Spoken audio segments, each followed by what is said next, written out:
Alternative Dig Talk. Real issues, real talk.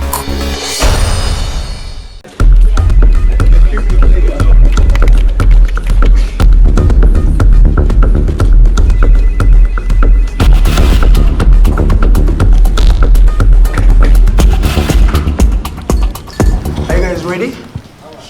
Okay, let's serve Uganda.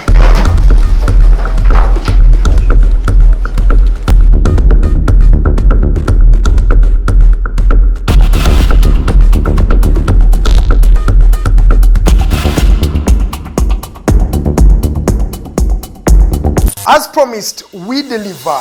We are redefining the social media narrative, asking tough questions and holding your leaders accountable. We are non-partisan and break down having a conversation with Uganda. We are the Mighty Drive. We hold debates that give you viable solutions. We bring to you people that Ivora is wanting to listen to. We are gender sensitive and give space to the unheard voices. Not forgetting the quote of the day. We are live on our social media platforms, The Alternative Uganda on Facebook, YouTube and Twitter from Monday to Friday, 7 to 9 a.m. Don't miss the debate behind the wheels and studios. I am Edgar Matthew Karuhanga. And Princess Luwe Delidian. Expect in-depth analysis, credible, factual and authentic information. We are the Alternative Dig Talk. Real issues, real talk.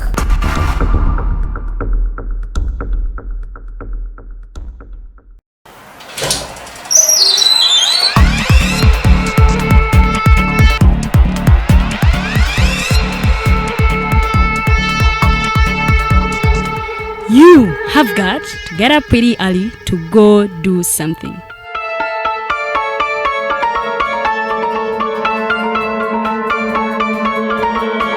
We are the Alternative Dig Talk.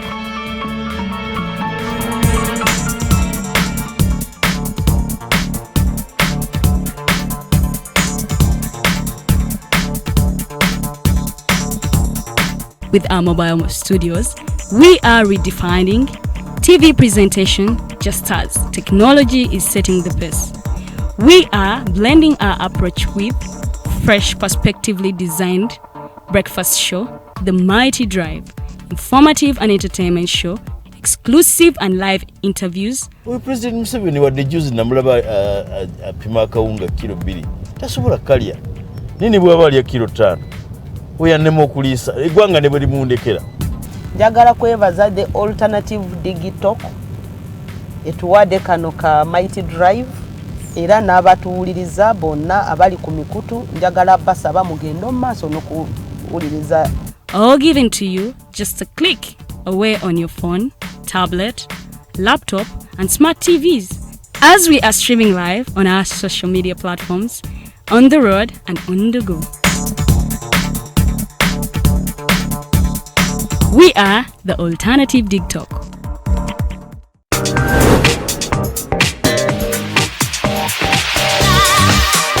Jembadde itaita nsanze abasajja nga bagamba lwaki abala batukula Farida lwaki mukula abasajja Omusajja baba tebamukudde asanyuka busanyusi n'akuwa ssente kati bw'alaba nga tafunye kyayagala n'alowooza mbu wamukudde aba yazikuwadde oba tewamukudde. Okay, Lydian, lwaki mwagala basajja abakulu? Nabo batwagala naye fetubagala lwakuba tubategekera future. Okay, tutegekera future. What you say? For more insightful topics, yes, keep it the Alternative Dig Talk. Real issues, real talk. Remember, Snap Talk airs every Saturday, right from 6 to 7, with your girl Teddy Tenjo. But I never come alone. I come with the two beautiful girls.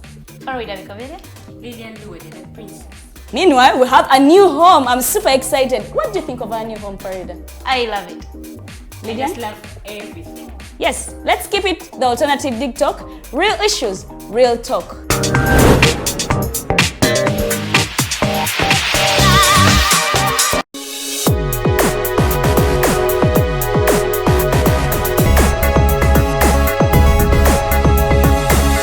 The Alternative Dig Talk.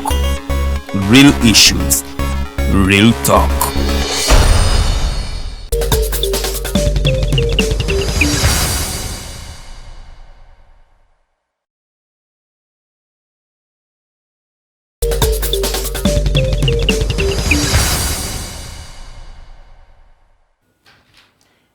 good evening to you, all our viewers. Thank you for joining the Alternative Uganda. Today is the Thursday, 11th November 2021, and this is your wonderful program, the Diaspora Link. We are so blessed, as I told you. This is a program that we bring to you. It touches the plight of our brothers and sisters, the Ugandans, that are living and working abroad. We promised that in this program we shall be engaging a number of stakeholders, we shall be engaging a number of duty bearers on issues that are really affecting you who are out there in the diaspora.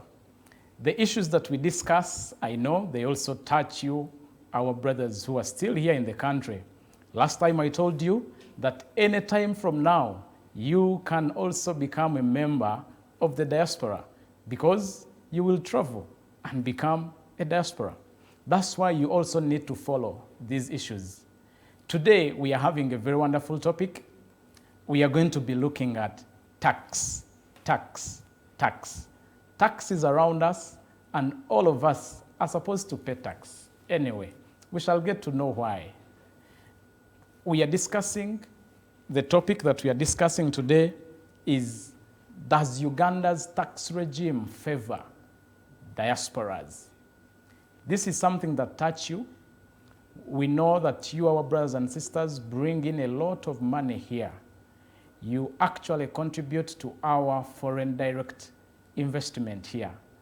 Those remittances that you make here, they really mean a lot. Sente zemusindika wanene waka, zikola kinene nnyo. Era y'ensonga lwaki olwaleero mu studio sirimu nzeka, nzize n'abakulu okuva mu Uganda Revenue Authority.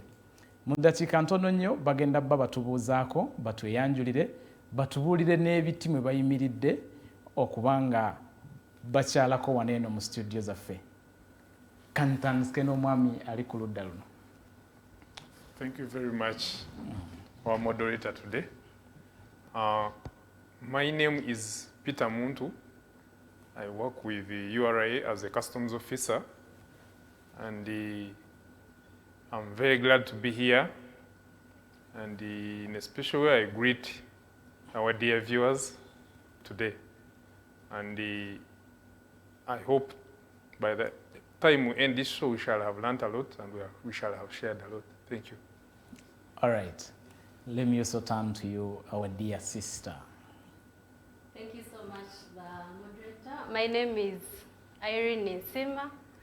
I work with Uganda Revenue Authority, the agency that is mandated to collect revenue as well as facilitate trade. I'm under Department of Customs, and we are here to share views and get your comments regarding how we can really facilitate trade to make sure that you, our viewers, are able to benefit and are able to understand the exemption regime, the facilitation roles that we play so that you can be able to get the information and be able to know where you can put your money. We are so much grateful to be hosted here, and we shall learn from you as well as you'll also learn from us. Thank you so much. Yes, thank you and you're welcome.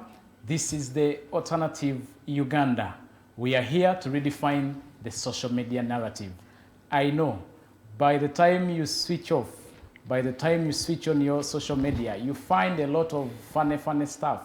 But we said no, we can redefine social media narrative.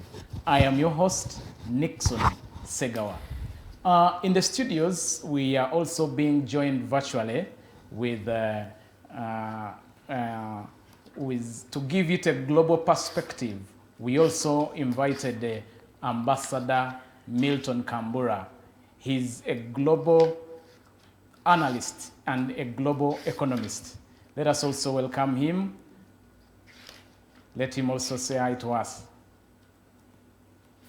I thank my colleagues, my brothers and sisters in the studio, but also thank the entire globe and the world for really giving us the opportunity because of COVID that disrupted hosted us. We can't meet physically.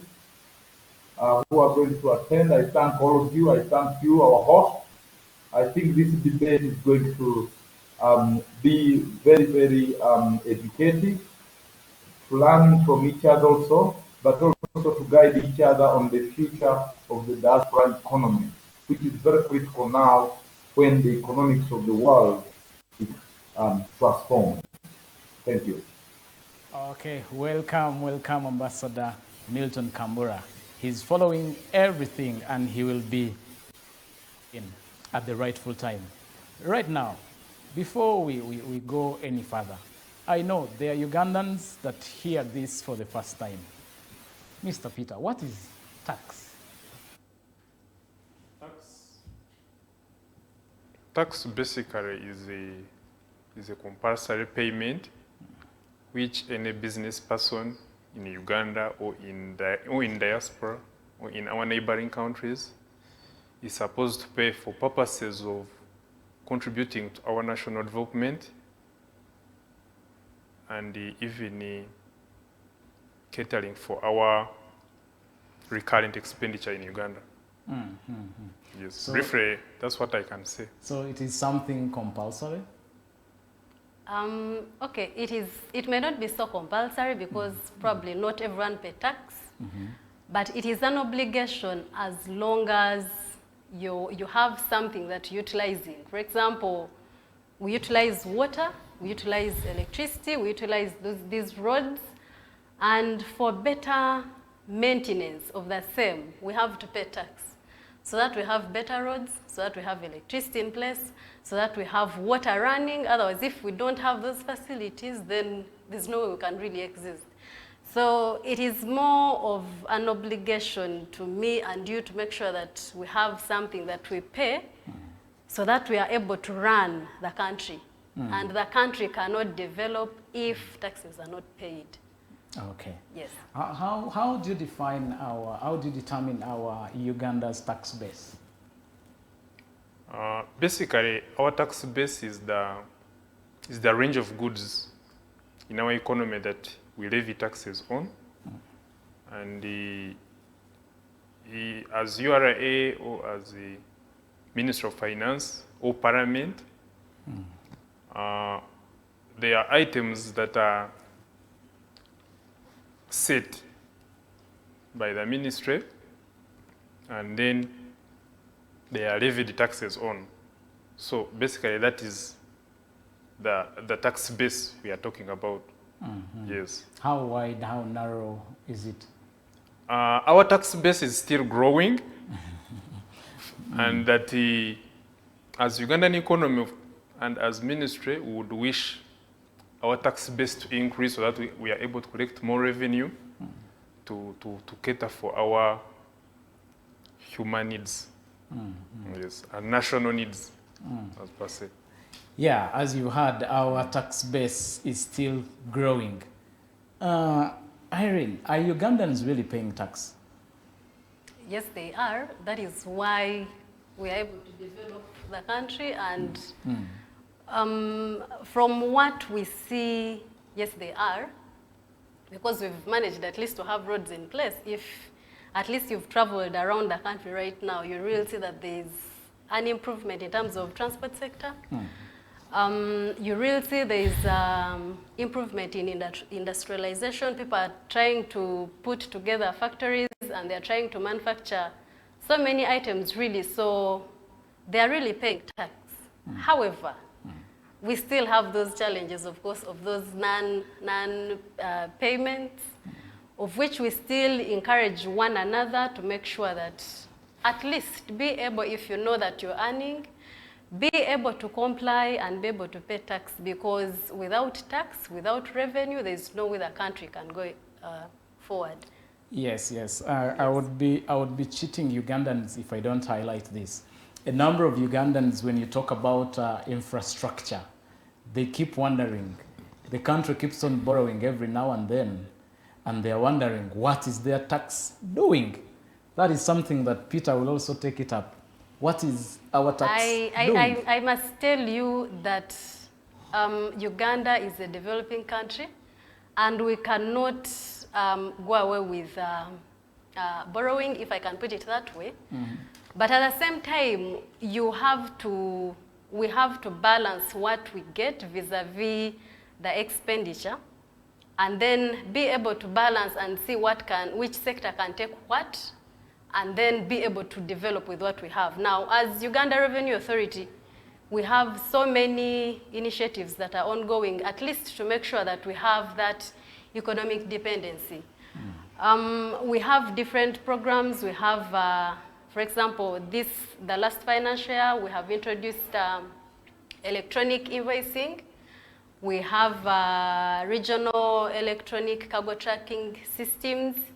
We have different trade facilitation for us to make sure that at least we can be able to have more money coming in, have more revenue coming in than us borrowing. So the major focus, in fact, for this financial year is to make sure that we at least try to balance that revenue gap so that URA is able to collect much needed revenue. I should tell you that we really need the revenue and we still need it. So we are trying as much as possible to have different strategies, to have different stakeholders coming on board to make sure that at least we are able by, in the next 5 years, we are looking at our strategic objective to make sure that in the next 5 years, at least we are able to rely on ourselves, at least a bigger percentage other than what we are borrowing outside. So we are still considering it, and I must tell you, even the people in the diaspora, we thank you so much for all the revenue you bring in, but still we must tell you that we need the revenue to develop the country. Is the revenue from the diaspora really put to use if we keep on borrowing, because every road, almost every road that is constructed is borrowed money? If you talk of industrialization, this is from foreign investors. What is our tax really doing? Okay, if I may talk about borrowing.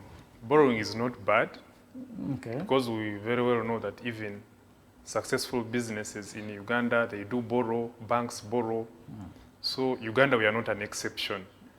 So the revenue we collect in Uganda and from the diaspora is actually, yes, we understand that our budget is half funded by the borrowed money and half funded by the domestic revenue. Have we reached the 50-50, or it's even 90% borrowed money? Our budget? Not 90%, not 90%, yeah. But the money we collect, part of it, we use it to fund the money we had borrowed, and part of it we use it to cater for our domestic revenue. URA, yes. You are really mandated to collect our tax. Ugandans feel their tax is not put to use. Is it the reason as to why some evade tax? Not really. Probably, maybe to make something clear on air. Yes. Uganda Revenue Authority is an authority that is mandated to collect revenue for the betterment and development of the country. Okay. Now, I need probably to differentiate between the collection and the implementing body. Okay. Because Uganda Revenue Authority doesn't operate in isolation. It operates under a ministry, which is the Ministry of Finance, which is also now mandated to implement what we shall have collected and be able to distribute to different sectors so that each sector is given or is allocated funds to run its own activities. So to some extent, yes, URA will collect and then hand over. So the implementation part is being done by somebody else. At this time, I need to bring in Ambassador Milton. I hope you are there and you're following the discussion on the floor. Diaspora bring in a lot of money here, and they feel their money is not being put to use. What do you have to say about that?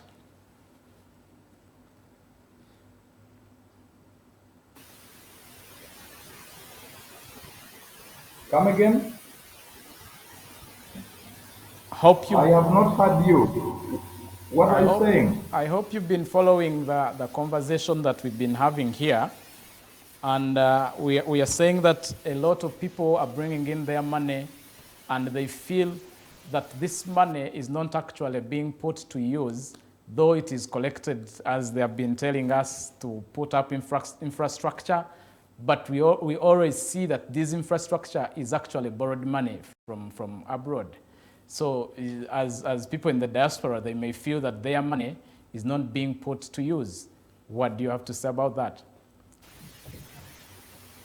Thank you so much, my brother, the host, Nixon.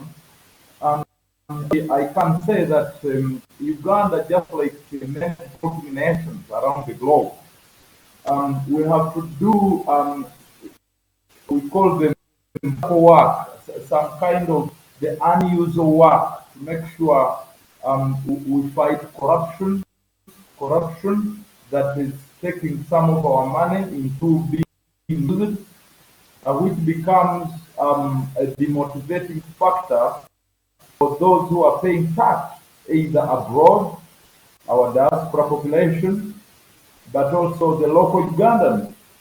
But the Uganda government has established frameworks like the anti-corruption court, which has already been opened. I'm happy about that. But also the IGG's office is working hand in hand with the anti-corruption team of Kano Nakalima in State House. Because to me, when I pay my tax, it is part of my sweat. It's unfortunate and it pains a lot that I hear stories that so and so has stolen billions of money, you know, and the whole country is watching, because this money comes from the hard work, the sweat of Ugandans. So I can be here and lie the world that indeed all the tax collected 100% is put into use. Why the reports you have been listening on these newspapers and radios and the courts of law are busy, you know, handling cases of misuse of public resources. So at this particular time, I must say that we have a lot to do, first of all, to organize the diaspora population, because we can't tax the population which we don't know. We don't know how they live. Ambassador, we shall get to that very soon.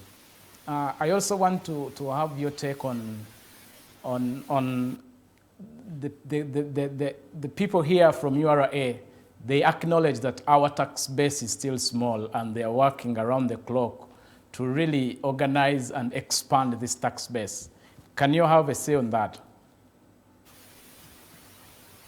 I think we need more creative and innovative team at URA to understand how to expand our tax economy, our tax systems, how they operate. Because of COVID, you realize countries like China, US, UK, even Kenya, our neighbors, South Africa and Nigeria, are using them as our examples on the continent.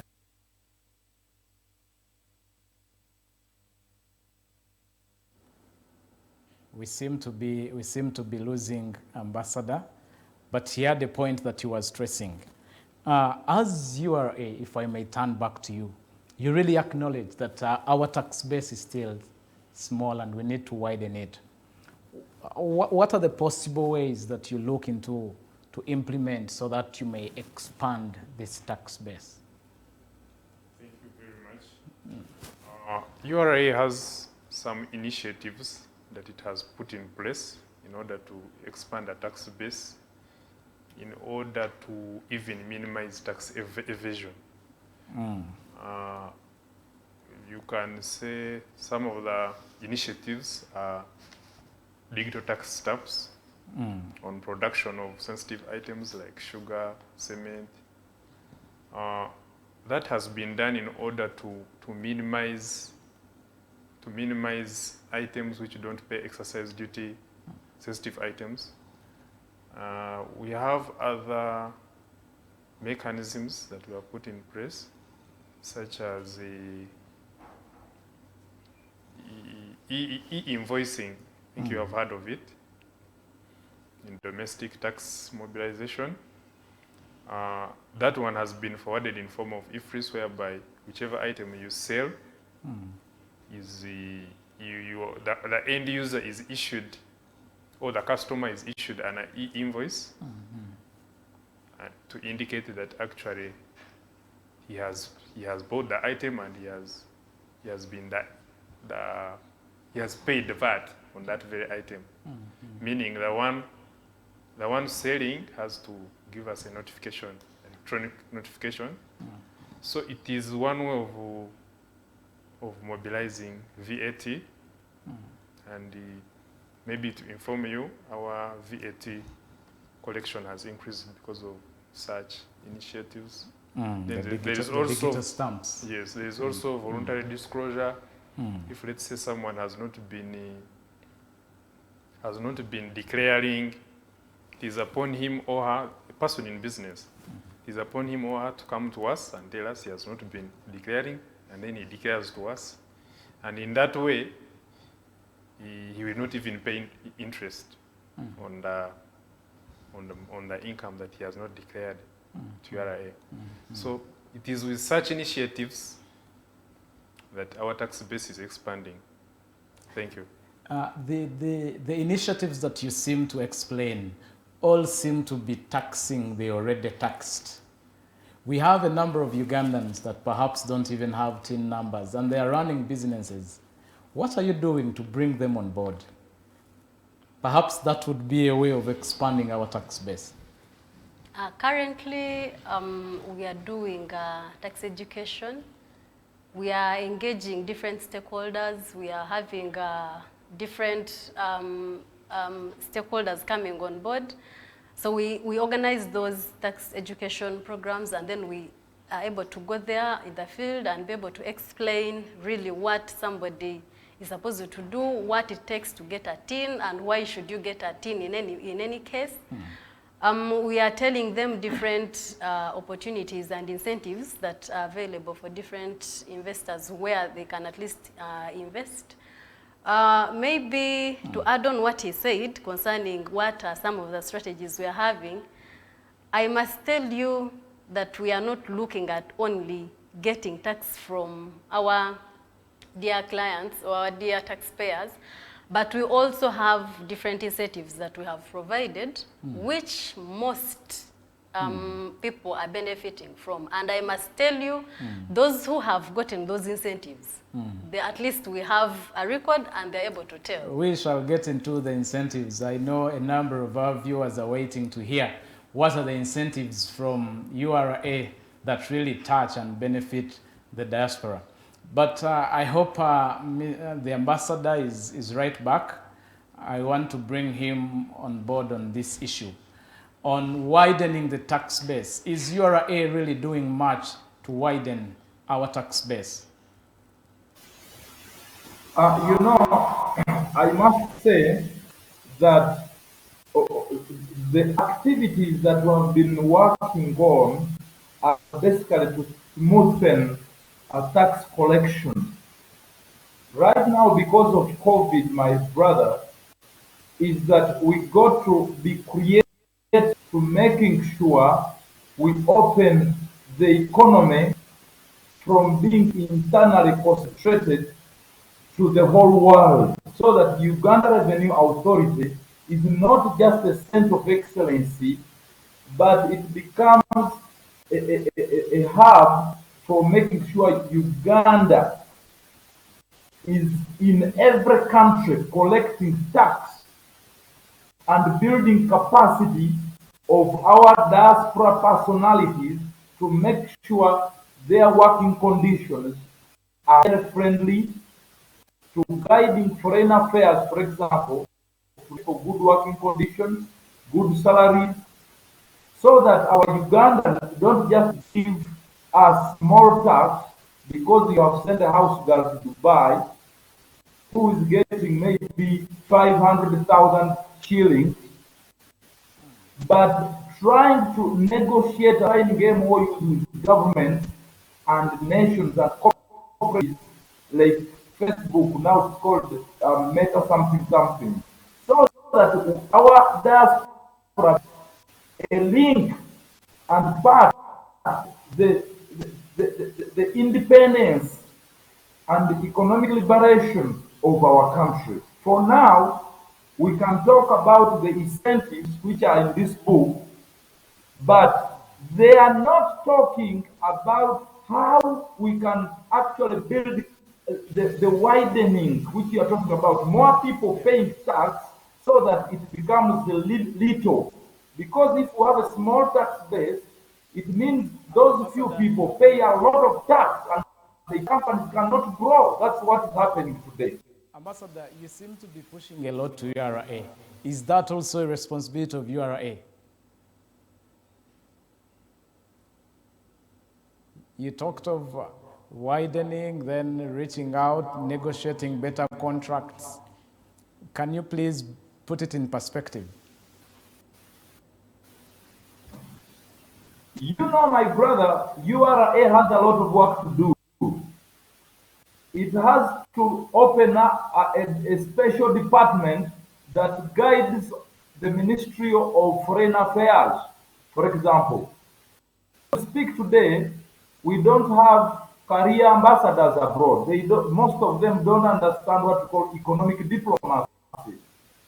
To fight for the diaspora, build the database of our diaspora, because you have to know what jobs they are doing, who they are, what are they doing, are they taxable, what are their contracts, do you have the copies of their contracts? And therefore, URA need to provide leadership now, so that at the end of the day, we have a friendly policy. We don't have a friendly policy right now to allow that the tax environment for the diaspora to enjoy themselves. So we need the URA to guide Parliament so that the policy guides the implementation of what my sisters and brothers are talking about. These things are just in the book. But right now, we are talking about incentives. But these incentives, our diaspora people don't have, because they are working under very, very hard conditions. So Yes, even if Ambassador. you put things here to attract them to invest back home, Yes, they Ambassador. will not have money to actually invest. Yes, thank you. Thank you. We are picking it up from there. I really want to hear from the lady and the gentleman here. You've heard Ambassador and the way he has put up all his issues. I know you have a comment about what he has been saying. Yeah, what I can say is that our business environment in Uganda is quite good because it favors foreign investment and it attracts foreign investment. Because the tax regime in Uganda is meant to encourage investment in Uganda. Because at the end of the day, when foreigners invest our money here, it creates employment for our people here who are unemployed. It increases our production. It increases our revenue at the end of the day. So our tax regime here, there I would like to not agree or to concur with what he was saying, that we are not, our tax regime is not favoring foreign investment. That is not true. We encourage foreign investment and we need more capital inflows so that our balance of payment at the end of the day is closer to the figures we are interested in. Yes. The ambassador talks about the diaspora policy. As URA, where are you? Where have you reached? Do you really have a diaspora policy? He talks about organizing the diaspora, because we understand it's a direct foreign investment. And recently, they were ranking #1 in the country to bring into as direct foreign investment. What is the policy that URA is having in place in regards to the diaspora?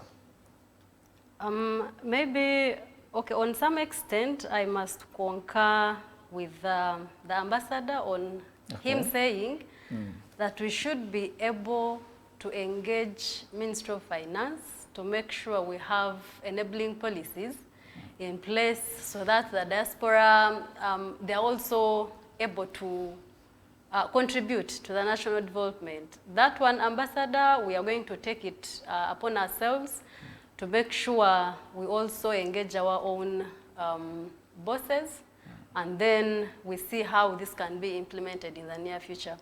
Then considering the diaspora policy, I should make it clear that we also get policies from our superior, who is Ministry of Finance. Yes. And of course, they implement together with URA. But you are responsible to generate policies.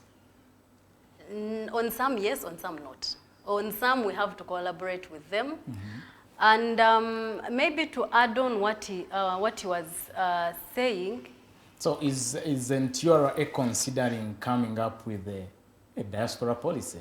Because we expect it to come from down, then up. I think this is you something. sell it to the Ministry of Finance. This is something. Remember, we are talking about widening our tax base. Yes, please. And the ambassador is saying that you are talking of a diaspora that you don't even know their definite number.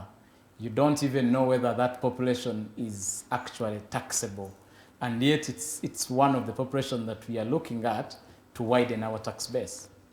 I must agree with you on some extent, but at the same time, yes, we have imports from those people who are there. So at least we have the inflow and the outflow, and we know they contribute to a certain percentage of our GDP, as well as the tax that we collect. So I must say that with maybe the diaspora policy, it is something that we are going to look into and probably try to polish it and bring on probably more strategies, and then we implement hand in hand with Ministry of Finance. Okay. But I should tell you that those people have supported and they still support, and we really appreciate their contribution towards our national development. Yes, these people that have supported and are still supporting, and you really appreciate them. Yes. What do you have for them? What have you prepared for them to at least encourage them to do more? Our foreigners or people in diaspora, yes, they do benefit from our tax regime, because our tax regime involves tax incentives or tax or like reductions in the taxes they are supposed to pay. Holidays and deductions. Yes. And that we are talking about the diaspora policy, which favors the foreigners. It actually exists because the policy is broken down into the incentives, into the good environment, good investment environment that URA and Ministry of Finance creates, so that it attracts the foreign investors into investing in Uganda. Is URA having a diaspora desk? We've seen a lot of MDAs having diaspora desks where diaspora can really go and have their issues handled faster. At URA, we handle all our clients. Let it be foreigners, let it be, I don't want to mention it, but we handle all people from all corners who are willing to invest in Uganda, who need facilitation, who need our guidance. We do, one of our core values at URA is the client care is one of our values at URA. So we don't segregate, we welcome all our dear clients, and we give them all the information they want from us and all the facilitation. Okay, thank you, Peter. Okay. Uganda is because of you, and that's the slogan and that's the policy I know that URA is run. Uganda is because of you. And because of your brothers and sisters that is abroad, that is wherever you are, that is in Qatar, that is in Gulf, that is in the US, that is in UK, Uganda is because of you. Yes, Sister Irene. I like to call you sister. Yes, Take it up from there. The diaspora desk, do you really have that desk where Ugandans from the diaspora can really be handled faster? We don't have it at URA station there, but we have it at Uganda Investment Authority. There is a project called Single Window Project, which is stationed at Uganda Investment Authority. Basically, this was made to make sure that it brings up all different stakeholder authorities. We have URA, we have Uganda Investment Authority, we have Uganda Export Promotions Board, we have Uganda Free Zones Authority. So all those export promotion agencies were all brought together to be located on one roof, so that they have it is the same desk. So when you come in as an investor or any other person inquiring about something, whoever is responsible for what is able to give you the information that you need. So the desk is there, yes. It is not stationed at URA. It's not at URA. URA. Rather, it is stationed at Uganda Investment Authority, where we have some URA staff who sit there. They are stationed there. So issues that come in from the diaspora, which desk were they directed to?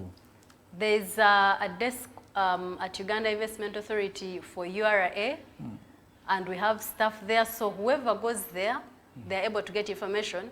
Or where you find now somebody needs further clarification, they are referred back to now office, and we're able to handle further, because you find there are certain things that may not really be handled at a go. Maybe somebody, I may give an example. You have a project which is funded, and that project involves different stakeholders, and you need different documentation, which that person at UIA may not have at that particular time. So they refer them to Nakawa, and we are able to provide now further information on what they need, and we are able to give them further response. But on isn't that a disservice to these people that bring in a lot of revenue in the country? It is not a disservice. Isn't? Rather, the other one is like a focal point, first person I have seen. If certain issues are resolved there, they are resolved and somebody goes. Now, if there is more information that they need, then they are referred to the URA headquarters in Nakawa. I hope, our brothers in the diaspora, you are hearing how the plans and preparations that URA is really having for you. At this moment, Ambassador, I want you to take it up from there. You've heard from the gentleman and the lady from URA talking about the diaspora and not desk for the diaspora at URA. You can only find it at UIA. Can take it up from there?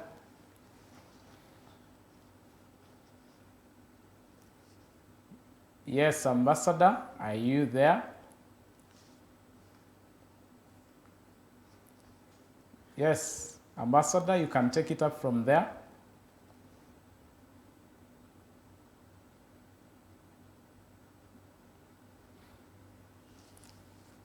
Yes, we shall bring Ambassador back at the rightful time. Mr. Peter, yes, sir. We have seen a number of countries that have been built by the diaspora. I feel URA is not doing much.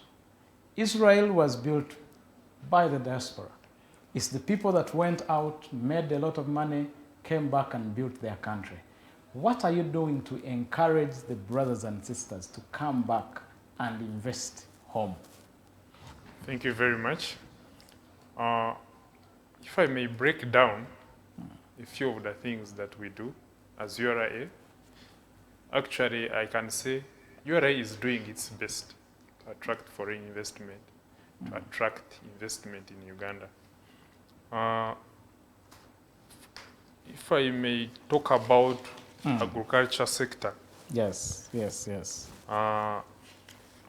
Most of the agricultural inputs are exempted from taxes, such as the feeds, poultry feeds, such as fertilizers, such as the refrigerated trucks to carry milk. All those items that I'm stating, such as the insulated tankers, cold rooms, all those machinery for processing dairy products, packaging material, all those items are exempted. They're exempted for how long? From all taxes for this financial year. Yes, so we do incentives in different sectors, as my sister would be telling you, to encourage investment, to encourage this person who is creating employment for Ugandans who don't have, to encourage this person who's bringing in money to expand our economy, to encourage this person who's bringing in money to produce goods for export. We promote export through incentives. To encourage this producer who cannot, we reduce on even the raw materials for some of the factories. So we really do much to encourage this investor who would like to invest in Uganda through various incentives that we offer as URA and Ministry of Finance. Yes. What are those incentives? You need to get more elaborate on them. Basically, maybe to add on what he's saying. Yes, to add on what he's saying, he has mentioned agricultural products. Okay. Basically, I need to put it to context that somebody who owns a farm or somebody who is engaged in agriculture. Yes, now we are talking of our brother there who wants to come here and start up a farm.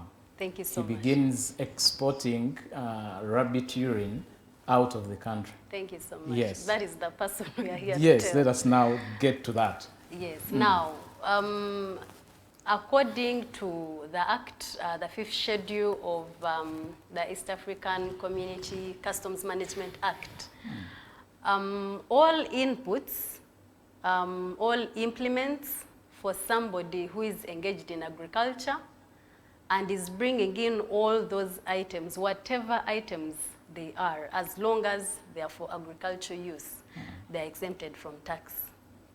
Some of them, okay, not all of them, like he said, they are exempted forever, if I can put it that way. As far as the law is concerned right now, it doesn't restrict to only this financial year, as long as somebody is engaged in agriculture. Now, maybe probably, let me try to break it down. Somebody who is bringing in hose, somebody who is bringing in agricultural tractors, somebody who is bringing in combine harvesters. If I am bringing in transplanters, I am bringing in, they're called disc harrows. All those inputs, if I'm bringing in seeds for sowing, all those inputs, as long as I'm engaged in agriculture, I don't pay any tax. That's agriculture. That is now agriculture sector. Yes. I don't pay any tax, absolutely nothing. At least for our people who are engaged in agriculture, they should testify to that. That URA doesn't charge any tax as long as somebody is engaged in agriculture. A number of Ugandans are in Dubai and they like dealing in mobile phones. That is technology. Yes, please. Do you also exempt technology? Now that one is a different sector. That is now, we are into the manufacturing sector. Now, for mobile phones, we found out that we can be able, by the way, to manufacture or to assemble mobile phones in Uganda. Oh, we have seen things that are assembled here are more expensive than those we import. Not really. Not really. So, I can just give one example. We have a company called Engo Holdings Limited. It's located in Namanve, and they manufacture or they assemble mobile phones. So are the phones on the market already? Yes, they are. Because they started manufacturing 2 years back. And the first lot, I think it was there last year. They even launched them. And they exported it. They're exporting and they're selling still on the local market. Okay. So the inputs or the raw materials they use to manufacture mobile phones or to assemble mobile phones, they bring them at a levied fee of 10% import duty. Because initially they were 25%, so they were levied to 10% import duty, so that all the raw materials they are bringing in to manufacture or to assemble phones, they bring them at import duty at a rate of 10%. So that is done to promote local manufacturing, because we've found out that Uganda has some capacity and certain things we can manufacture them ourselves. So this, in the near future, brings up employment, brings up our own economic development, and people are able to be, they can also enjoy that boo-boo policy, so that we are able to manufacture and promote our local content. Okay. Yes. I hope, Ambassador, you are now back. Hopefully you've heard from the gentleman and the lady in the studio. I need you to take it up from there. Are these incentives really incentives that would encourage people in the diaspora to come back home and invest?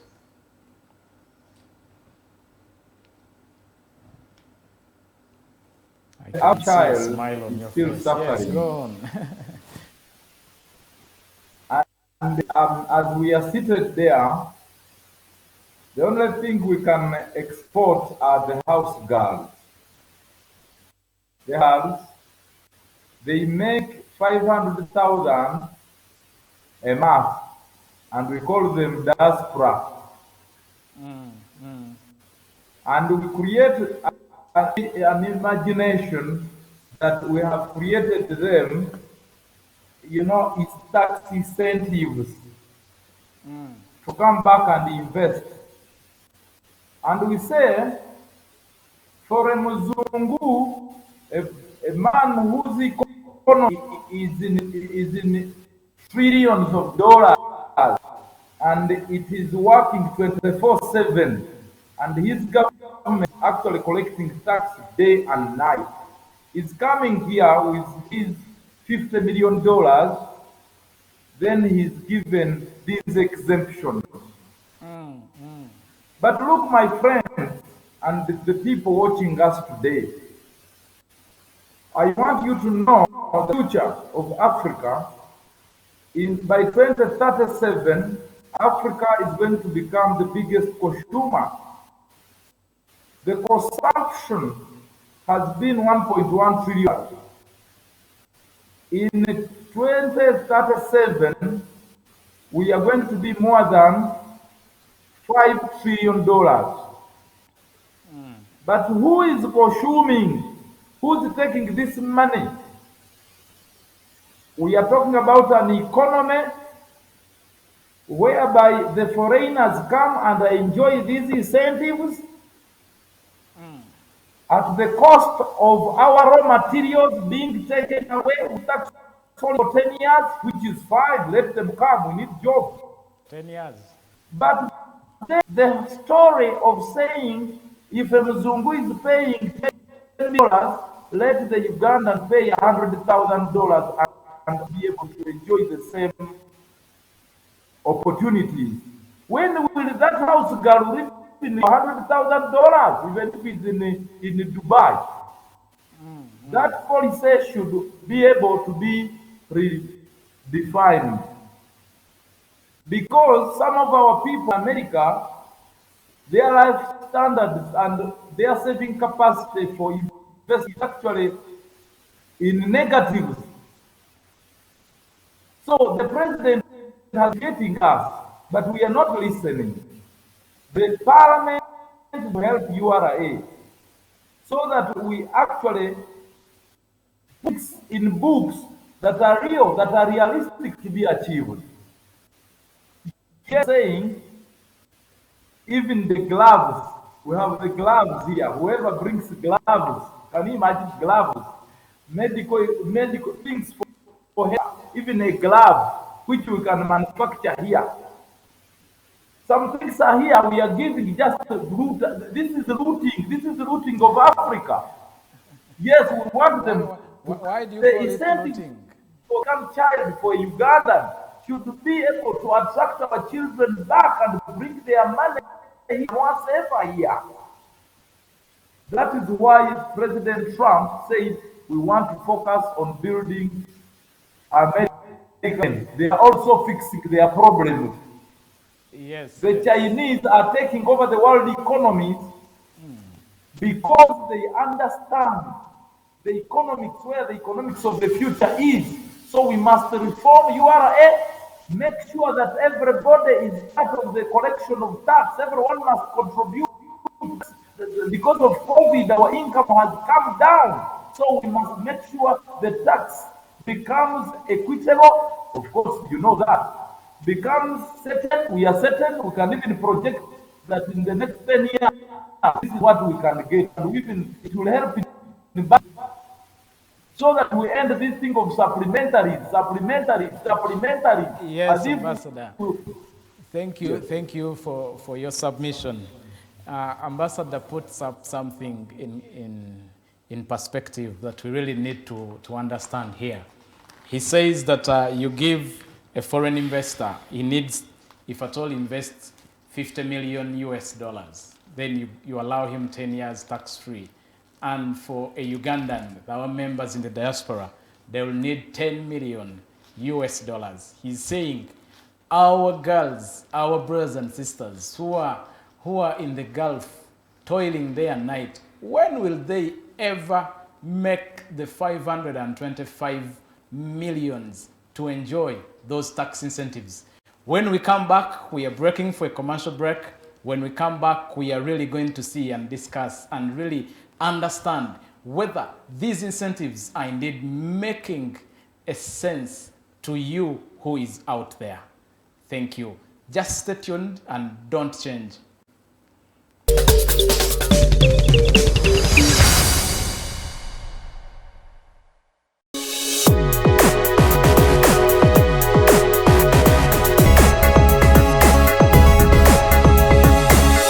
The Alternative Dig Talk. Real issues, real talk.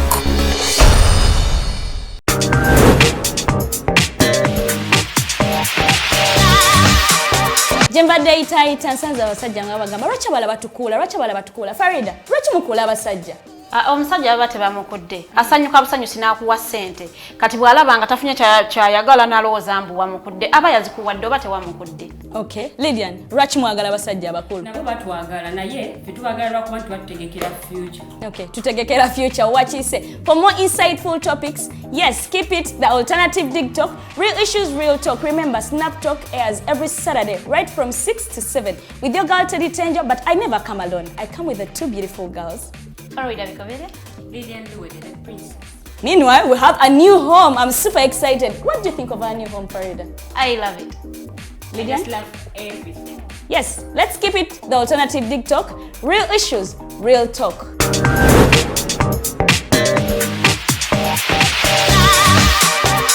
Nze omubejja luwedde Lilian mbaniriza maka gaffe amajja era nga wano tugenda okuba nga tukolera programu yaffe emanyiddwa nga The Voltage gaba masanyalaze gennyini era nga twogera ku bintu ebyenjawulo omwo nno mwe muli ebigenda mu maaso mu ggwanga ensonga z'ebyobufuzi n'obukulembeze bw'eggwanga Uganda twogera ku nsonga ez'abavubuka eddembe ly'obuntu awamu n'ebyenkulaakulana togisubwa buli lunaku olwokutaano eba ssaawa emu ey'akawungeezi paka ssaawa 3 ez'ekiro.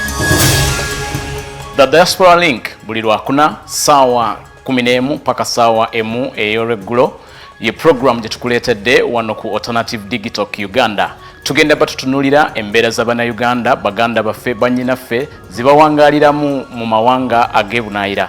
Bangi banyigirizibwa, bangi bakosebwa, bangi bayisiddwamu amaaso. Naye tugenda batutunulira engeri gye tusobola okulongosaamu embeera zaabwe. Tugenda kuba tulaba abo abakwatibwako abateekeddwa okuba nga balongoosa embeera zino eno. Tosubwa buli lwakuna n'omuweerezaawo Nixon Segawa. Hello everyone, my name is Abdulatif and I welcome you to the Hotline Show here at the Alternative Dig Talk. as we discuss issues of national importance. Join us every Monday, 7 to 9 p.m. and see who will be occupying these seats here with us. Keep it Big Talk. Real issues, real talk.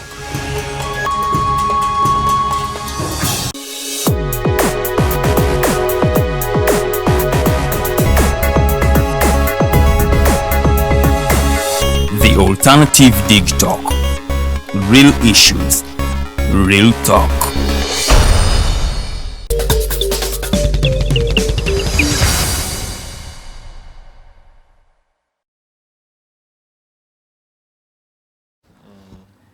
Kale tukwaniriza omulabi waffe kulikayo mu kuwummulamu kwe tubaddemu. We tugendedde mu kuwummula waliwo ensonga ebadde mu ddiiro ekyamazima nga we wali ekinyusi kyaffe kyennyini. Omunnayuganda bw'abanga wakubaako investment gy'akola wano eno kitwalira abantu bangi bulijjo bavuddeyo ne banenya URA nti ewa tax incentives eri ba foreigners naye ng'ate omunnayuganda owa wano temuwa tax incentives, temuwa na holidays ziri awo.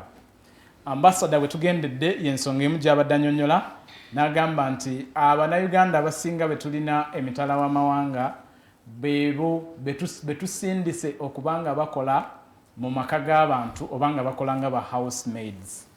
Kati abantu abo URA egamba nti bwe tuba bakujja ba investing essente wano okufuna tax holiday ey'emyaka 10 bateekeddwa okuba nga balina obukadde 525 basobole okuba nga nabo baganyulwa mu kubanga tebawa musolo okumala emyaka egy'ekkumi balyoke bakuze bizinensi zaabwe. Abaffe omunnayuganda oyo ali eyo nkuba kyeyo akisobola? Katutandikira awo Irene. Tweyanzizza omutesitesi. Ebigambo bya ambassador tubiwulidde era biina amakulu mangi kubanga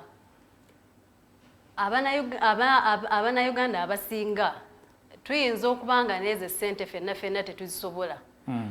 Era go ge mazima nti ne bwe mbanga ngenze ebweru n'enkola emyaka n'emyaka kiyinza okumbeera ekizibu okufuna ezo ssente ate n'enzija wano ate era n'enziteeka wano ewaffe.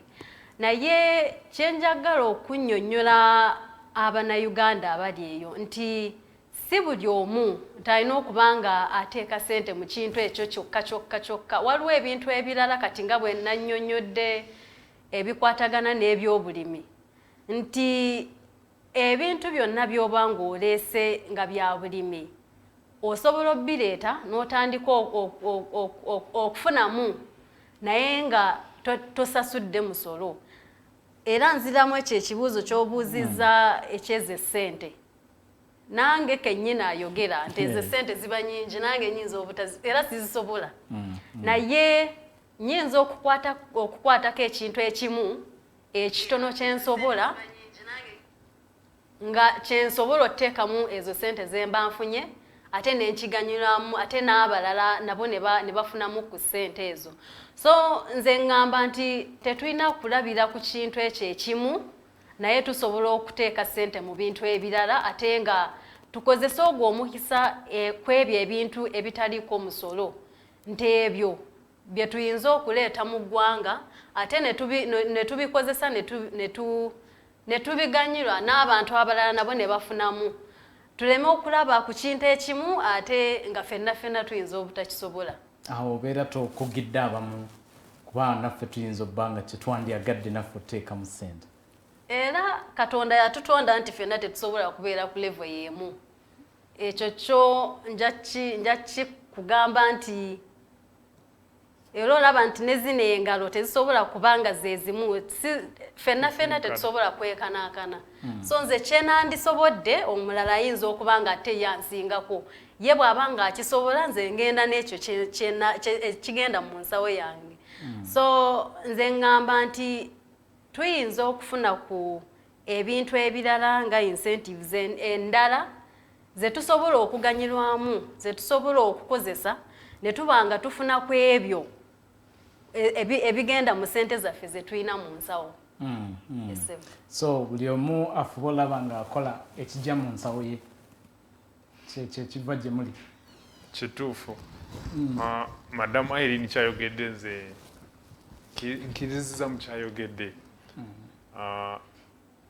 Tosobola kugamba nti omuntu ayinvestinze omutwalo gwa $, n'omuntu ayinvestinze $300 benkanankana. Ne bwe tuba tubawa incentives tetusobola kubawa incentives nga ze zimu.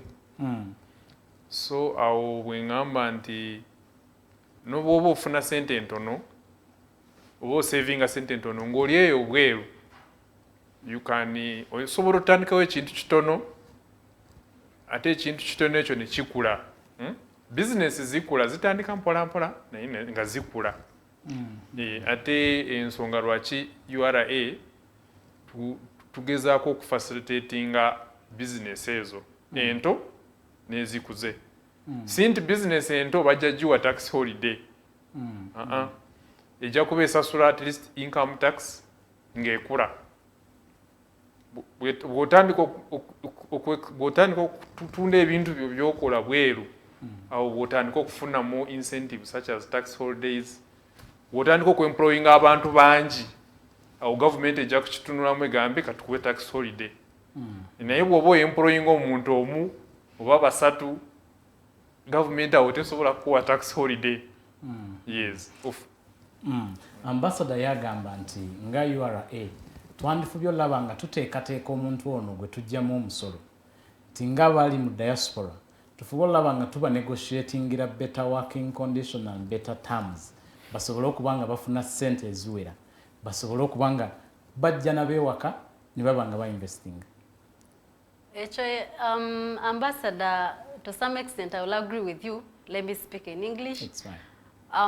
I will agree with you on a certain percentage, but at the same time, I may not. Like, as I already told you, even how my colleague has said, somebody who is investing around $100,000 cannot be compared with somebody who is investing $1,000 or $100. There should be a difference, and that difference should be really recognized. Those small companies or small medium enterprises, some of them have their own, they have an association. So they come together as an association and they are able to table their issues as an association. Yes, just a minute. We have a caller. Yes. Who is calling? Yes, ani akubye simu? Tetukuwulira bulungi. Hello. Omukubi waffe tulayika tumufiiriddwa.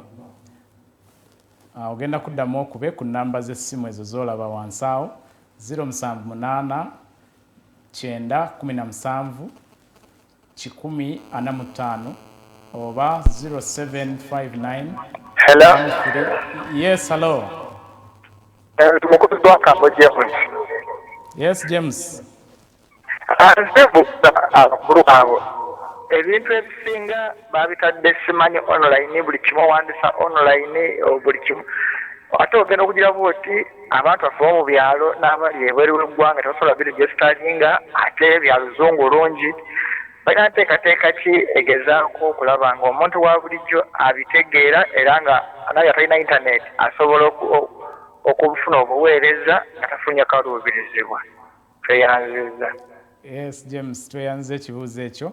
Abakulu bakiwulidde bajja kuba bakiddamu nti ebintu ebisinga mu bifudde nnyo online ate biri nnyo mu lulimi abamu lwe bayinza okuba nga tebategeera bulungi newankubadde nga bali wabweru w'amawanga.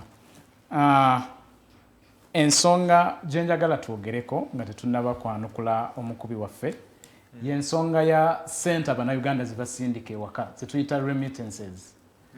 You tax remittances.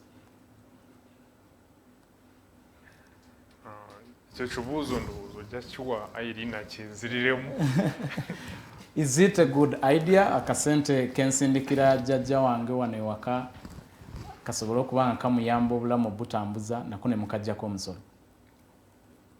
It's not all the amount. It depends on, there's a threshold through which the amount that you're sending home is taxable. Now, before I can go further, I must tell you that even the money I also earn is taxable. I pay as you earn, I pay local service tax. Why do I pay that? And yet I'm a revenue collector. So at the end of the day, certain fees have to be charged so that the country can move forward. I should tell you that, like as I've already told you, we cannot go forward if we don't have tax for the country. We pay tax for us to move forward. If I was, for example, a revenue collector, I shouldn't probably be paying pay as you earn. Sure. But I pay it, and it is chargeable onto my salary. It is local service tax is chargeable onto my salary because that little percentage or bigger percentage has something that it is supposed to contribute somewhere else. In my community where I live, that local service tax should be able to do something. And so when you add up that money, it is able to support the infrastructure where probably I pass. The road should be well done, the water facility should be there. So that little money that is gotten from that is meant to do that. Now, coming back to remittances, the threshold, it will depend on how much I am bringing home. It has a different range, which unfortunately right now I don't have in my head, but we can provide that information at a later stage. But what I can say is that little money or that little tax that is chargeable is meant to do what I've already explained to you. Yes. Ambassador, I hope you are there. I also want to bring you on this point. The issue, it seems URA continues to target our remittances, and they say they will tax them. Is it fashionable at this time? And if not, what should be done? The use of tax is to facilitate business, and it is reasonable for URA taxing on some of those, or basically some critical areas. But if it has taxed salary, it has taxed every around me, and I'm left with this small money that I send to my mother. Again, it taxes me. The bank taxes me. And with too much stealing and that culture now, if you send 1 million shillings, the one even who takes it to my mother somewhere also takes something. So 1 million will end up being 10,000 shillings reaching my mother. The importance of tax is not to suffocate people, but to enable build certain infrastructure which must have roads, for example, have security, pay our teachers. But in a situation, for example, during COVID right now, URA is supposed to sit and develop innovative roadmaps on how it can widen the tax base. Not that everything must be taxed, but the principle of taxation, as my friends know, is it must be economical. Within a situation like this, is it economical when most are not working? So that is very critical. The last one is that the remittances that are coming here are out of a serious pain. Someone has worked for maybe 5 years. You know, some of our people, when they reach, for example, in America, he has a master's in health, but he's never even allowed to inject any patient. They first go and actually invest more than $500,000 to go somewhere and take a course of probably even 5 years to become a nurse. Can you imagine? So the money that we call remittances, we have to understand the conditions under which these people of the diaspora are getting this, so that, for example, our musician sector, our artists, the talent industry, is not like that now, like taxing a Ugandan artist heavily on a machine that is getting from America, a donation. That sector needs a lot of support in terms of tax reduction, because the sector has not yet been organized yet.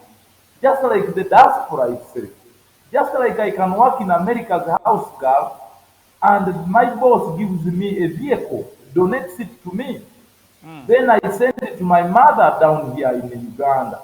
But look, that vehicle, to clear it through maybe an NGO, or what the process, I will even tell my boss, no, don't give me this car, it is useless. Because the processes under which they take these Ugandans through is hard. So I request, I beg, that whereas we have the diaspora in the United States, in Europe, everywhere, those that with families, for example, should be not just, you know, they allow them to only bring here one car for a family. Why can't they be extended to 2 cars maybe in 4 years? So those are some of the recommendations that I would make to URA, so that tax us, because the Wangara Namusoro, because Uganda needs tax. But the benefits we have only are for these foreigners, our economy's future and its security. For this Ugandan who we are desperately undermining, we must give him an environment to save more money and open a business, so that we have a tax base that is locally facilitated, that our economy can be 100%, I believe it. Yes, thank you, Ambassador. Thank you for that wonderful submission. Ambassador alina ebintu bingi byannyonnyodde. Atulaba wenna gy'oli osobola okukuba ku namba zaffe ez'essimu. Hello. Yes, omukubi. I am Tushabe from Chazanga, Murwengo. Yes, Tushabe from Rengo. Thank you for calling. Ekisooka kyagenda mwebale kuweereza. Yes, njagala oba mbitekena mu luzungu oluganda lwange nze obutavaayo bulungi. It's fine, you can go on. Who determines the tax holiday? That's the first question. You come again? Who determines the tax holiday? Okay. By URA or government? Another question.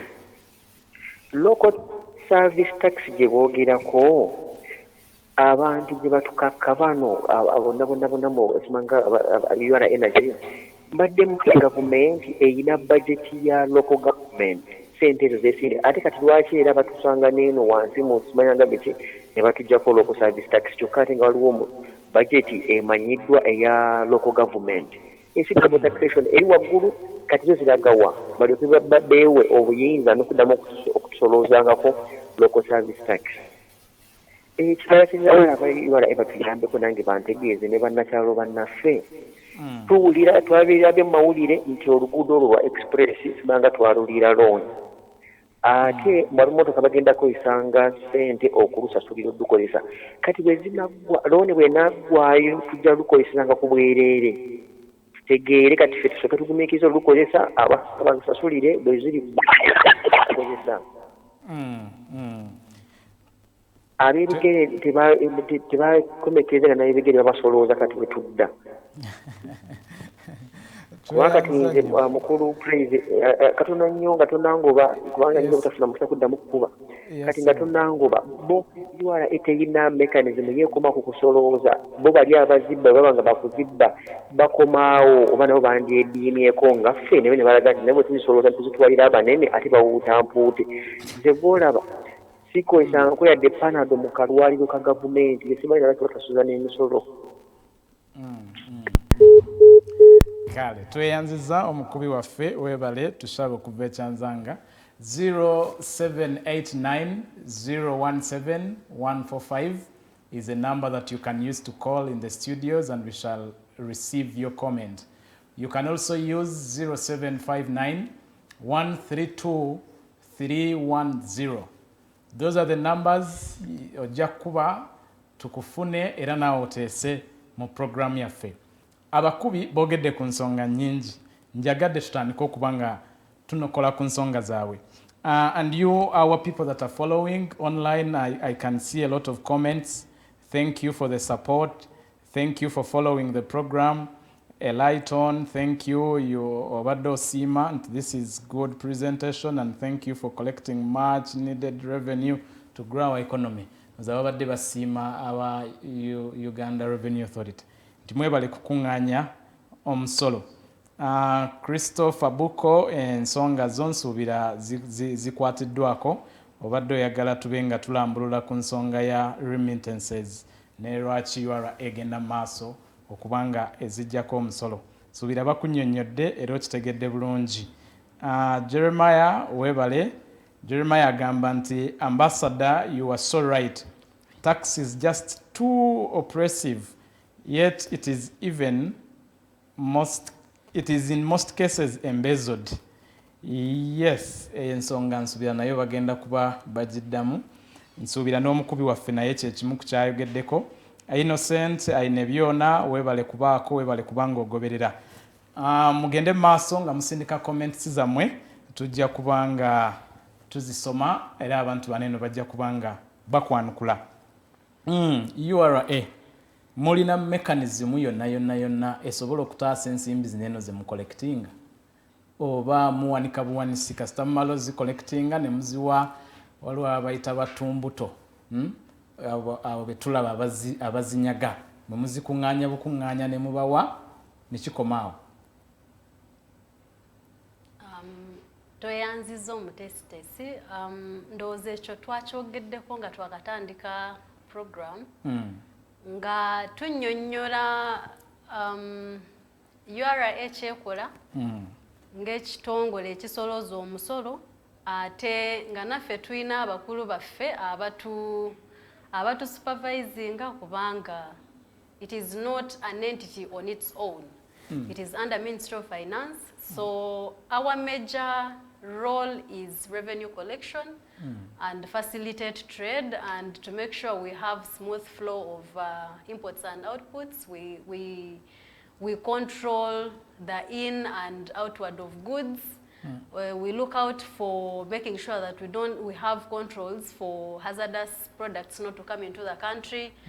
So I must tell you our roles majorly is revenue collection and the implementation part is done by our superior, who is Minister of Finance, Planning and Economic Development. So the implementation part is really entirely to Minister of Finance. So ensonga y'omukubi eyayogedde ku road toll Entebbe Expressway. Oluguudo olwo tulusuubira bannayuganda naddala abava ebweru okubanga balukozesa okwanguira okutuuka mu kibuga. Oluguudo olwo nga bw'owulidde era nga bw'okimanyi twewola ssente okubanga tuluzimba. Ate kaakano bagenda batukuŋŋaanyaako 10,000 buli lwe tuyitangawo buli ddakiika. Bwe lunaggwa era bwe tunaamalayo looni tunaasigala tusasula. Omukubi bw'atu bw'abadde abuuza ng'alowooza nti yeggwa omuntu omutuufu okubanga omwanukula. Ekyo ekibuuzo tweyanziza eyakireese. Amazima gali nti era olwo oluguudo lwa looni era n'oddutuusaawo sijja balimba nti okay, Uganda eyinza okuba nga tutaddemu ssente naye nga bigger percentage ebadde nti twafuna loan. Now going back to what I said, okugamba nti eggwanga okulaakulana tulina okufunayo omusolo kati ezo sente 10,000 era ndooza bagenda tandika kuba balaunchinze bagenda tandika ozisolooza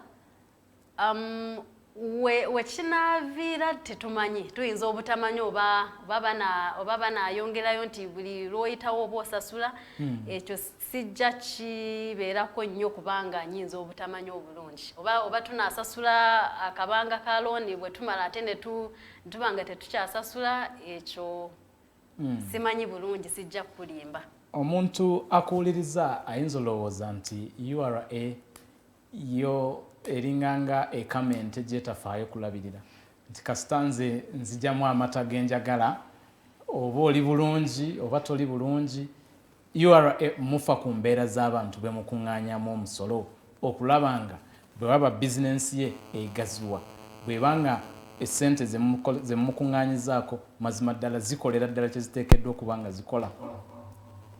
Yes, we have a caller. Yes, hello. Hello, can I? Yeah. Yes, hello. Okay, thanks for the show. This is yes. Timothy from Masaka. I wanted to ask the lady and the gentleman.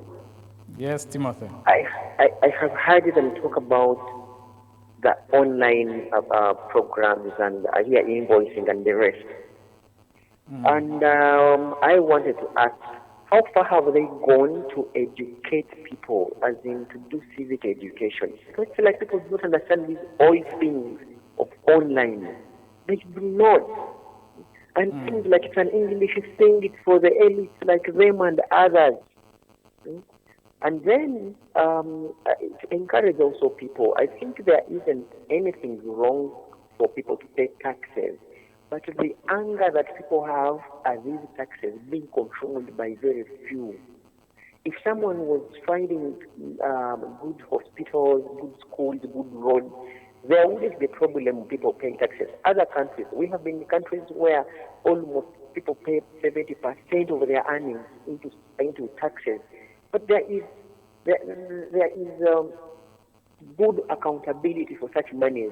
Come back to our country, Uganda, you will be shocked. Thank you. Thank you, Timothy. You can also pick your phone and call 0789 017 145 or 0759 132 310. You have listened to the caller. Yes. Yes. What do you have to say? Thank you, moderator. The caller asked about e-invoicing, e-freeze. The digital stamp. The digital, like, the caller is saying that the majority of people have not learned some of our systems. Yes, you can take it up with, with the earlier caller who also talked about making everything digital, yes. online, yes. What URA is doing is going on with tax education. There are programs, there is a unit in domestic taxes which does tax education to the public, and that there is also TV programs going on on other media platforms other than where we are now, such as BBS, Telefina. There are programs that are going on about e-freeze. They teach about e-freeze, e-invoicing. Then awareness is also done through adverts. Adverts are also there. Then as URA has a toll-free.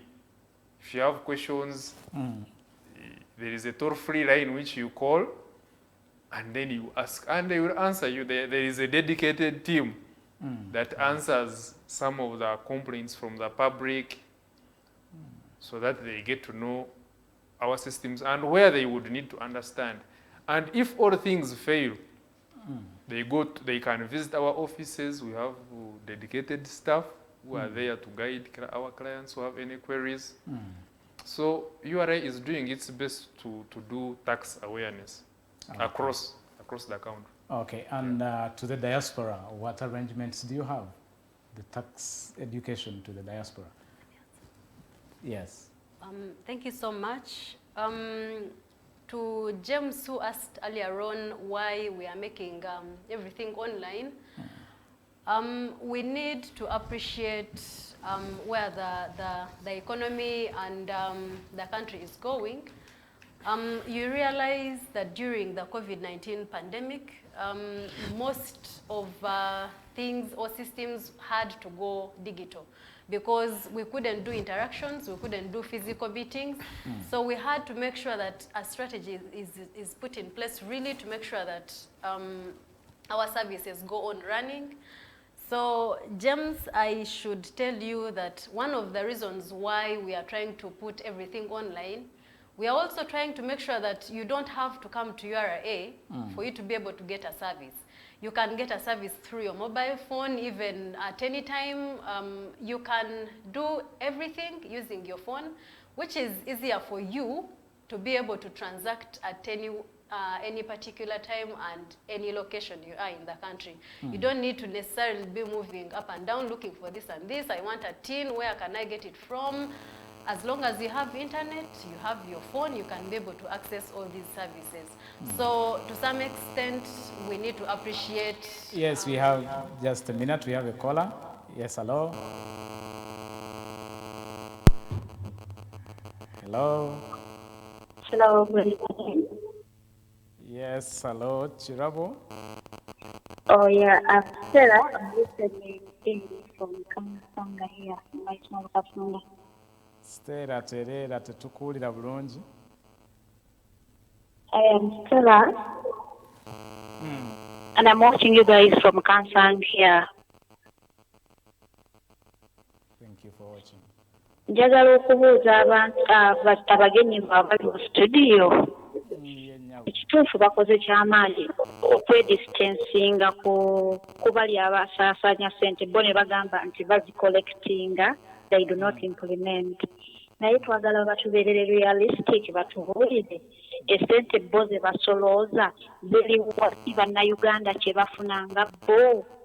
Kuba batugamba oba gwe collector, it means you know the amounts you collect.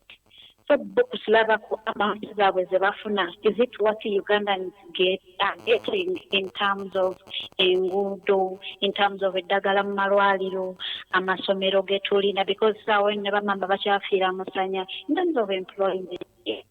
In starting across all the sectors, is it worth? Because bakkiriza ne batugamba tuli mu kuwa emisolo. Tebannakiwakanako nti bannayuganda tebasasula. Bagambye bannayuganda tusasula emisolo. Realistic batubuulire amounts bafuna mu taxes collected, are they worth what we are getting we as Ugandans in terms of services? Thank you very much for the program. Stella tweyanza weebale kubanga ogoberera era weebale okukuba. Naawe wali eyo osobola okukuba ku namba z'essimu ne tuba nga tuwuliziganyako wamu naawe. Ensonga eyo njagadde tugijjewo oba Irene yaginnyonnyola oba Peter muwulidde omukubi bulungi bw'ayogedde. What URA corrects and the services that Ugandans are receiving, does it really correlate? Musobola okujulira ne mugamba nti weewaawo sente ze twakuŋŋaanyiza zigasiza bannayuganda era bazikozesezza bulungi. Thank you so much. Thank you for Stella for your call and your concern. To some extent, I should say yes, and to some extent, I should say we are still on the path to that. Like I had already put it, this financial year, we are looking at improvement of service delivery through different forums. And Stella, I must confirm with you that we are trying so hard to make sure that the revenue collected vis-a-vis the services that we give to Ugandans, we are trying so hard to make sure that at least we have a balance of what we have and what we have collected. We are not distancing ourselves saying we are not the implementers. Not really per se, but I wouldn't feel really comfortable if you're being blamed probably for for not implementing where your mandates are totally different. But we are trying as much as possible, because we are also government. We are trying as much as possible to make sure that we put in strategies and to follow up with our superiors to make sure that the money we collect at the end of the financial year is put to use. We are not yet there, but we feel with time we shall be there. Thank you. Yes, at this time I want to bring in Ambassador. I've seen you are up there. I know by now you have something to tell us. You've heard the callers, you've listened to the concerns that the people are raising, and you've also heard the last question where people think that URA only stops at collecting and it closes its eye to where the money goes, perhaps. Is that your feeling as well? I don't think so. They have been doing a lot of tremendous work. Yes, yes. I have to say, I thank them for their great leadership. As much as blaming them in some areas, but you realize macro issues where they need support of everyone. Because the policy that they were given to now dictates on how they should collect and manage tax. So we need to wake up. Parliament must wake up.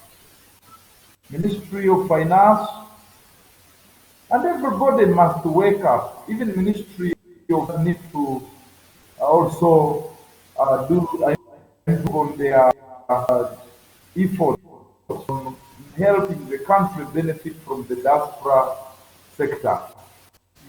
We are happy that recently the president appointed the Ambassador Walusindi to actually be the ambassador responsible for the diaspora affairs, reporting directly to the president.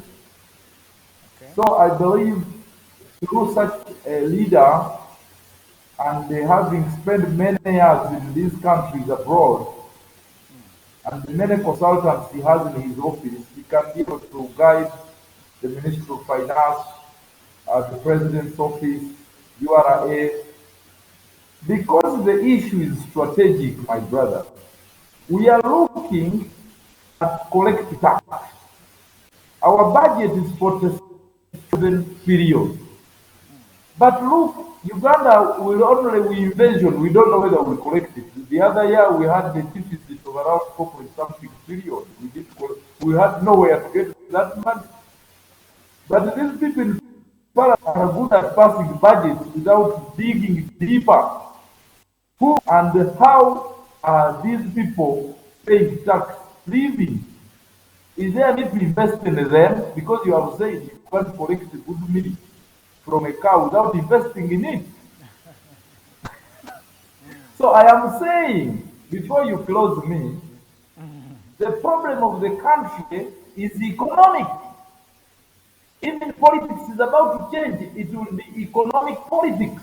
That's how China is now is about to be defeated, because it is no longer the issue of politics.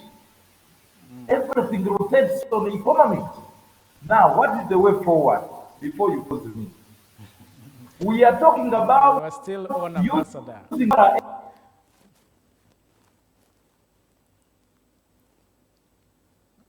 Oh, we need that point out. We need that point out. Yes. Yes, Ambassador. We shall get back to you.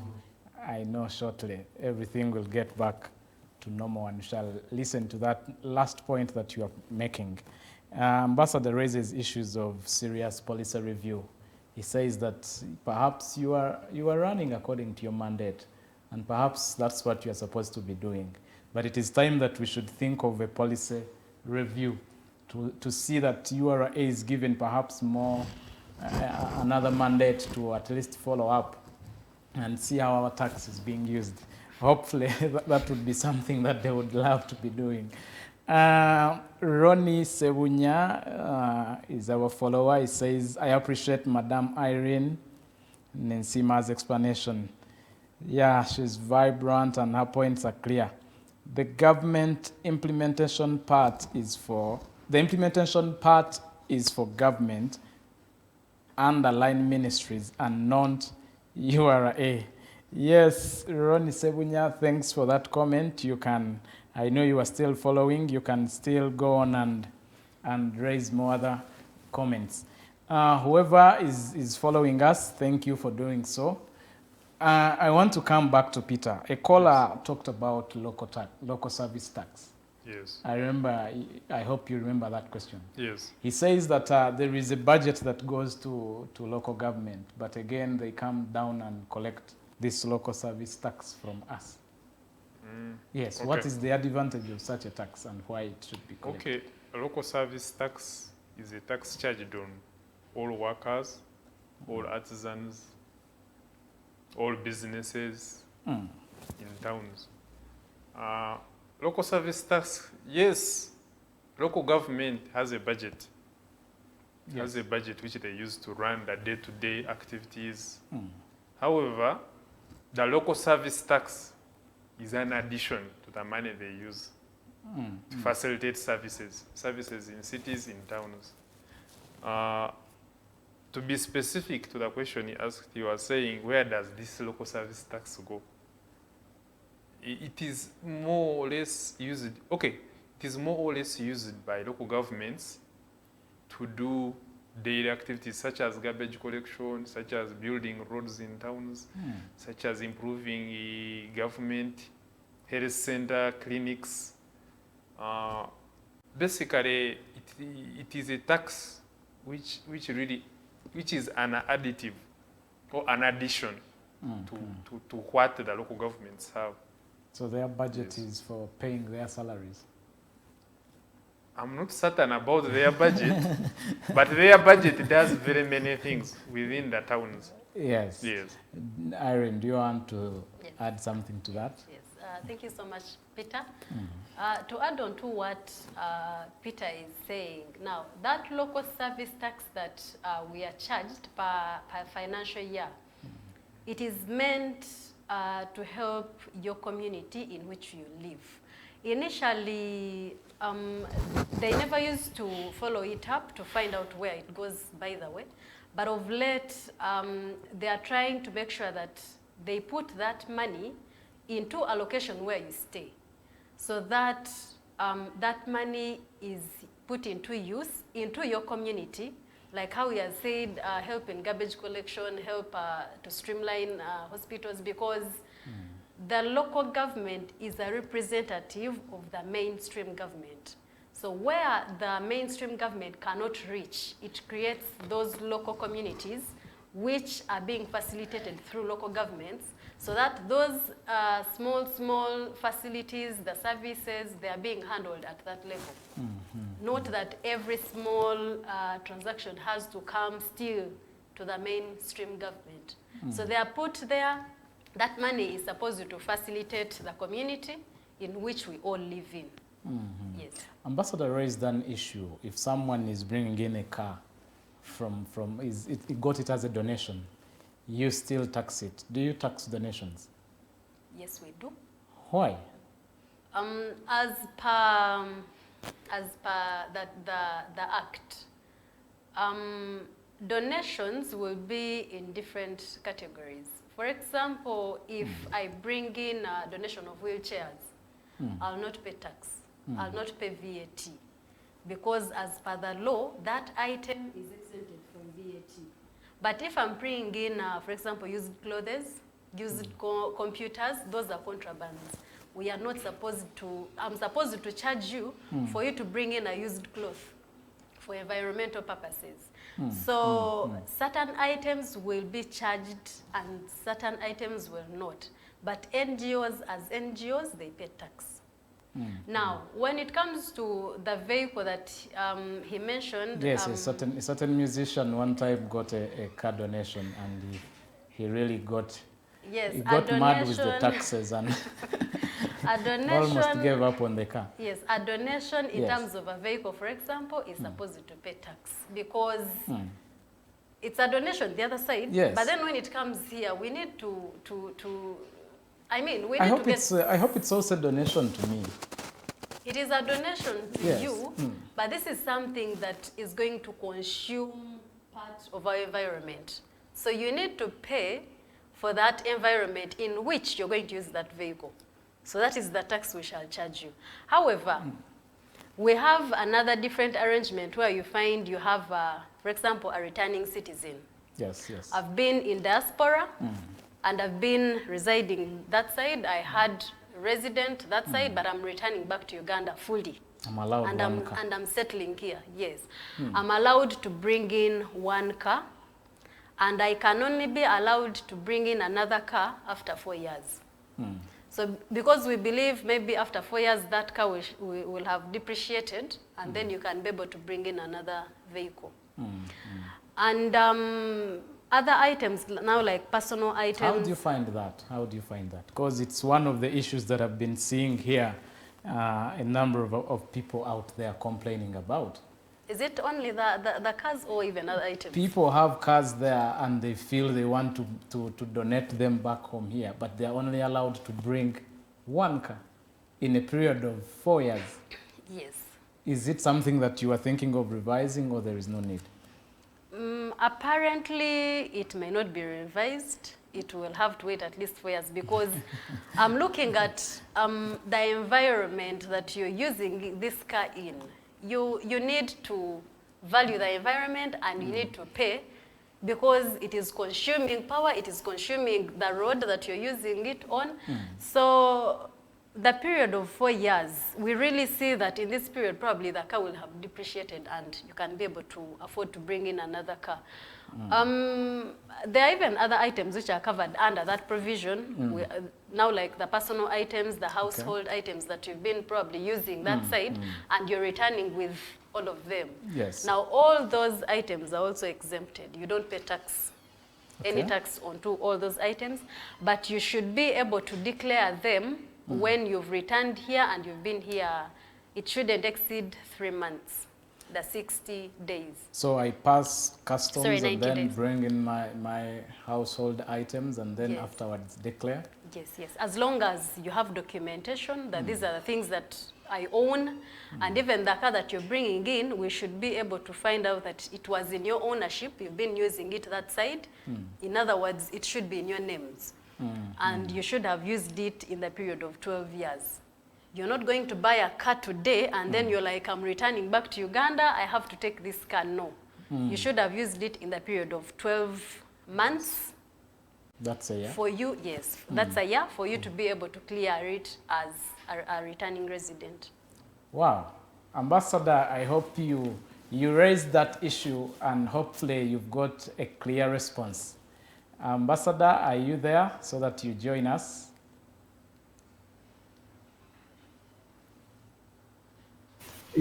Yes, I'm there, please. Yes, yes. What that sister is saying very long. You can correct because her.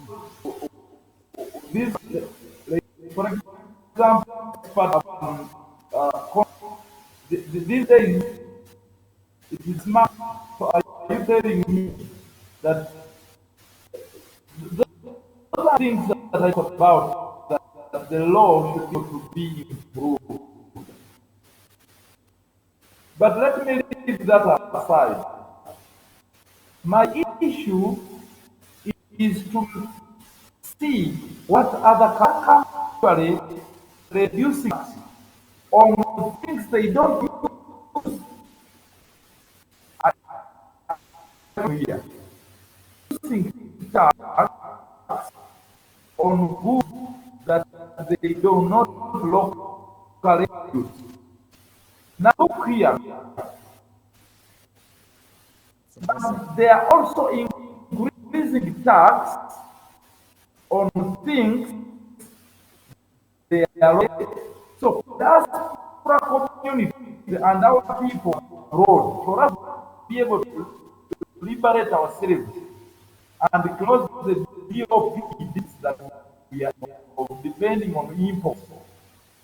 We must put channels, pipes, I would call them pipes, because if we use economic languages here, people will not understand. Somebody allowing our sanctuary to, for example, make bedside screens tax-free, we can produce them here. This vessel we must create and build investor here to give our Ugandan children. Ambassador, sorry, we are so that struggling they to send get you. money. We are struggling to get you. It seems your network is a bit not all that stable, but hopefully we are getting back to you shortly. Yes, Peter. Are there other incentives that perhaps you need to put across as we think of winding up? Yes. Other incentives that we have, because previously we had looked at the agriculture sector, but we also have the manufacturing sector. Okay. Let's say you are an investor and you have money to invest in Uganda. You will enjoy tax incentive on your machinery or machines that you're importing to Uganda. What incentive will I enjoy in that? You will be exempted from VAT, or your VAT, value added tax on machines, will be deferred.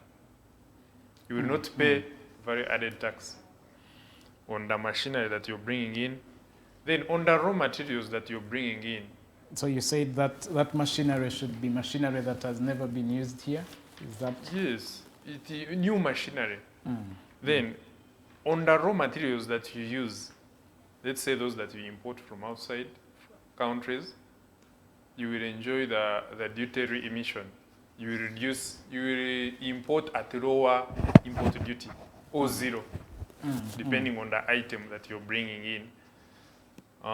Then when you're importing spares, because when you have this machinery here in Uganda, over time, it wears out.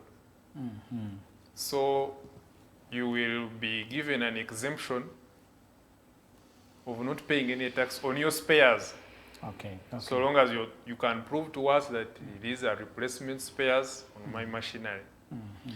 So those are some of the the incentives that you actually use on your, or you enjoy as a manufacturer in Uganda, or putting up a factory in Uganda. Okay. Yes. Okay. Thank you, Niwamanya Patience. Thank you for watching and thank you for following. Yes, Irene, as we are coming to the close of this show, I know it has been a great evening for all of us here. Are there other incentives that you feel you've left out and Ugandans need to know that can favor them to come back and invest home? Because we are looking at building a diaspora economy. Thank you so much. Let me talk about 3 sectors in brief. Let me start with the medical sector. All hospitals that are licensed by Ministry of Health, all equipment, all lab reagents, all medical consumables they bring in, they don't pay tax. Absolutely no tax is payable on medical equipment. As long as it's a licensed hospital and as long as it is registered with the Ministry of Health, they don't pay tax on all consumables, on all reagents, on all equipment that is used in hospitals. Now let's come to hotel industry, hotel sector, service sector. Licensed hotels which operate here in Uganda, there are some equipment or materials they import which also don't pay tax. For example, we have kitchenware. As long as they engrave it and it reads the hotel name, they don't pay tax. Mattresses that are used in those hotels, they don't pay tax. We are looking at washing machines. Okay. AC, fans, all those don't pay tax as long as it's a licensed hotel. And by the time you're importing all these items, you have to make sure that they are engraved, having the name of that hotel. So even that hotel sector, they don't pay tax on all the imports. Now let's look at education. The educational institutions that also bring in educational materials, for example, printed books, textbooks, the rulers, the pens, the pencils, as long as they are destined for educational institutions, they also don't pay tax. Okay. Yes. Okay. Thank you, all our viewers. At this moment, I would like to get back to Ambassador, if at all you are there, to give us your parting shot and appreciate our viewers, and we shall call it an evening from your side. From URA, I would request that they take our message. Today, we need a lot of reforms in the tax sector in the Republic of Uganda. So that we are able to widen the tax base, because we have been focusing on giving tax system and opportunities. And as we have said in URA, your value is collaboration. One of it is collaboration. But the question is, do you collaborate with the Diaspora community? So time has come that we need to open the Diaspora desk there that communicates and updates Ugandans abroad on how they are being used, encouraging them and inspiring them to pay tax, because we need to build our infrastructure and the peace. All right. But also inform them of our plan to allow them vote online, for example. All right, thank you, Ambassador. Thank you for your time. Thank you for taking off time to join this show. It is again the Diaspora Link. I also want Irene to have your parting shot. Thank you so much, our viewers. We really appreciate for listening in, for your calls, for your comments, for your suggestions. We take them on. And to mention, we thank you so much for paying your tax. Though it is an obligation, it is not something that is really, you cannot really sell it, and it is hard for all of us to pay tax, but we appreciate your contribution towards our national development.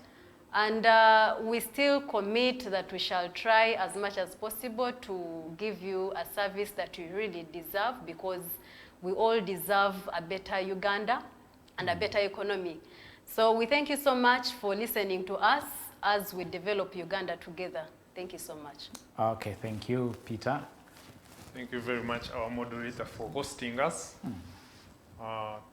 Today, we really thank Alternative Uganda for giving us a chance to talk to our dear taxpayers. Okay. The word of hope that I can give to our investors out there, to people in diaspora, is that Uganda has a very good business environment that favors production, and that if you invest in Uganda, you will create more opportunities for your fellow Ugandans, and that your business will grow. And as URA, we shall be able to facilitate you smoothly, and that we shall give you a great service. Thank you very much. Thank you, all our guests. Thank you for taking off your time to join us. And to you who has been watching, Keep it at Digitalk. This is the Diaspora Link, and I'm your host, Nixon Segawa. Let's catch up next Thursday. God bless you.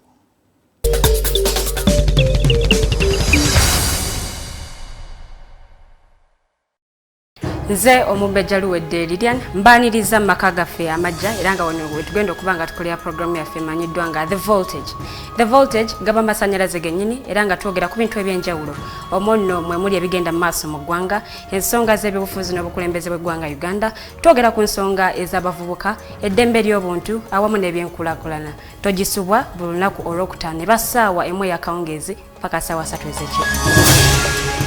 The Diaspora Link buli lwakuna saawa 11 paka saawa emu ey'olweggulo ye program gye tukuleetedde wano ku Alternative Digital Uganda. Tugenda batutunulira embeera z'Abannayuganda, baganda baffe, bannyinaffe zibawangaaliramu mu mawanga ag'ebunayira. Bangi banyigirizibwa, bangi bakosebwa, bangi bayisiddwamu amaaso. Naye tugenda batutunulira engeri gye tusobola okulongosaamu embeera zaabwe. Tugenda kuba tulaba abo abakwatibwako abateekeddwa okuba nga balongoosa embeera zino eno. Tosubwa buli lwakuna n'omuweerezaawo Nixon Segawa. Hello everyone, my name is Abdulatif and I welcome you to the Hotline Show here at the Alternative Digitalk as we discuss issues of national importance. Join us every Monday 7 to 9 p.m. and see who will be occupying these seats here with us. Keep it Digitalk, real issues, real talk.